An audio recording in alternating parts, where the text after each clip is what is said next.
अनिमेश सिंह जी नोएडा से। राधे राधे महाराज जी। महाराज जी, ईश्वर सर्वव्यापी हैं, कण कण में ईश्वर का वास है, किंतु जब हम मंदिर में जाते हैं तो एक अलग अनुभूति होती है। ईश्वर से साक्षात्कार जैसा अनुभव मंदिर में प्राप्त होता है जो अन्यत्र कहीं नहीं प्राप्त होता। महाराज जी, ऐसा क्यों होता है? हाँ, भगवान का अर्चावतार कहा गया है। जो श्री विग्रह है उसमें भगवान की प्राण प्रतिष्ठा की जाती है। जैसे दूध में घी है, पर जब हम उसकी प्रक्रिया करके निकालते हैं तभी स्वाद मिलता है। दूध पीने से घी का स्वाद नहीं मिलेगा। दूध को दधी रूप में जमाना, दधी का मंथन करना, मक्खन निकालना और फिर उससे तपाना, तब उससे जो निकलता है वो घृत होता है।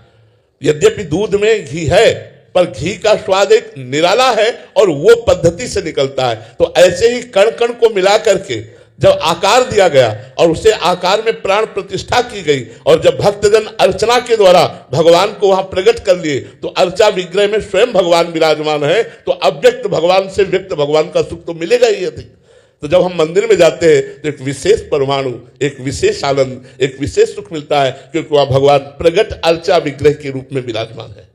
महाराज जी, जो साधक या महापुरुष जन व्यापी मतलब जो प्रभु अंदर विराजमान है, उनमें भी जब भगवत भाव करते हैं उनको भी प्रत्येक चलते फिरते बिल्कुल ऐसा ही अनुभव होता है जैसे इसको मंदिर में अनुभव होता है। ऐसे हर व्यक्ति, वस्तु, स्थान तभी तो निरंतर परमानंद में मगन रहता है क्योंकि सर्वत्र भगवान का दर्शन करता है। सी राम में सब जग जानी, करो प्रणाम जोरी जुग पानी। वो मंदिर में जाए या ना जाए वो हर समय परमानंद में मगन रहता है क्योंकि सब में श्री राम को देखता है। सर्वम खलमिदम ब्रह्म ने नास्ति किंचन, सर्वत्र ब्रह्म बुद्धि हो गई तो ब्रह्म भूता प्रसन्नात्मान शोचति न कांक्षति समा सर्वेषु भूतेषु मद भक्तिम लभते पराम। वो ब्रह्मभूत हर समय अखंड प्रसन्नता को प्राप्त होता है जो सर्वत्र भगवान का समदर्शिना, जो सर्वत्र भगवान का दर्शन करता है, सर्वत्र आत्मस्वरूप का दर्शन। पर वो बच्चा ये अपना अनुभव बता रहा है, ठीक अनुभव बता रहा है, पर ये साधारण कोटि का है। लेकिन असाधारण कोटि का अनुभव यह है कि क्रूर पापी को भी देख करके भी अपने भगवान की स्मृति में, भावना में तन्मय हो जाना। तो जो मंदिर में सुख है वो कण-कण में सुख है, ऐसा अनुभव हो जाएगा। तो महाराज जी, क्रूर और पापी की जो प्रकट में लीलाएं होती हैं तो उस समय अंदर विचार क्या होता है?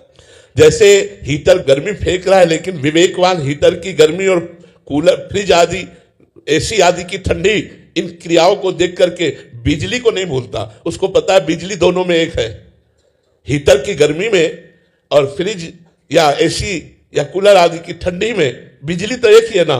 तो ऐसे क्रूर पापी और पुण्यात्मा महात्मा दोनों में भगवान तो एक ही विराजमान है, क्रियाएं दोनों की अलग अलग है। जो क्रिया को देखता है वो कारण को नहीं समझ पाता, जो कारण को देखता है वही समझदार है। कारण सबका परमात्मा है, वही विराजमान सब रूपों में है।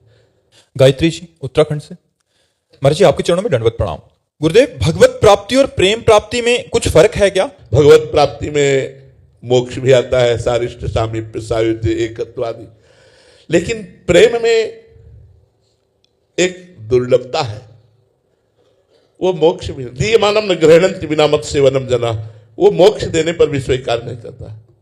वो अपना कल्याण भी नहीं चाहता, वो बस अपने प्यारे के वियोग में तड़पना चाहता है। प्यारे का नाम ले लेकर के उसकी याद में रो रो करके समय व्यतीत करना चाहता है। ऐसे प्रेमी जगत को पावन करने वाले होते हैं। जो मोक्षाभिलाषी है वो तो धन्य है ही, लेकिन जो मोक्ष त्यागी है, मोक्ष का भी त्याग करके भगवान के विरह में तड़पना चाहते हैं। इसीलिए गोपियों की चरण वंदना परम ज्ञानी बृहस्पति शिष्य भगवान के मित्र, भगवान के मंत्री उद्धव जी ने की। क्यों? क्योंकि गोपियां हर समय भगवान श्री कृष्ण के प्रेम में उन्मत्त रहती थी। गृह कार्य करते हुए भी कृष्णाकार वृत्ति रहती थी। विक्रेतु कामा अखिल गोप कन्या मुरारी पादार पिचित्त वृत्ति दध्यादिक मोह वशादवोचर गोविंद दामोदर माधवेती। इतनी तन्मयता थी कि बोलना चाहिए दही ले ले दही तो बोलती कोई गोविंद ले ले, कोई दामोदर ले ले, कोई माधव ले ले। भगवत प्रेम अत्यंत दुर्लभ वस्तु है। भगवान से यही प्रार्थना करनी चाहिए कि प्रभु मुझे अपने चरणों का प्रेम प्रदान कीजिए, अपने नाम का प्रेम प्रदान कीजिए, अपने धाम का प्रेम प्रदान कीजिए, अपने रूप का प्रेम प्रदान कीजिए। और मैं कभी मोक्ष या कल्याण नहीं चाहता। प्रभु यत्र यत्र मम जन्म कर्म भी नारके परमे पदे थवा राधिका रत निकुंज मंडली तत् तत्र हृदय में विराजताम। चाहे मुझे नरक में रखो चाहे परम पद में, मुझे कोई परवाह नहीं, पर स्वामी आपका स्मरण, आपकी रूप माधुरी, आपकी लीला माधुरी का चिंतन करके मेरे आंसू बहते रहे, यही मेरे जीवन की लालसा है। प्रेम अत्यंत दुर्लभ वस्तु है।